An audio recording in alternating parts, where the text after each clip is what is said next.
मार्गशीर्ष मंगळवार विशेष देवी स्तुती। नमो गौर्यै महागौर्यै भवान्यै प्रणतां वयं प्रणता साहिर्यै विज्वरान् कुरु सादरं यत्कोपाम्बुधिलेशोऽयं ज्वरः सर्वापहारकः तान्नतास्म वयं सर्वे दुर्गे दुर्गतिहारिणीम् अरुणप्राणसंहार कारणे कमलानने भीमे देवी नमस्तुभ्यं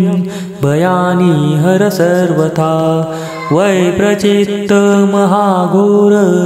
शरीरौधनिवर्हणे श्रीरक्तदन्तिके गौरी नमस्तुभ्यं नमो नमः महागौरे महादुर्गे मधुनाशनकारिणी नमस्तुभ्यं भयं संहर संहर कैटभप्राणहरण प्रवीणे शिववल्लभे नमस्तुभ्यं पीडां हर संहर शाकम्भरी जगद्वन्दे शशाङ्कललितालके नमस्तुभ्यं शङ्कातङ्कानि संहर उन्मत्तमहिषाराति गर्वसंहारकारणे नमस्तुभ्यं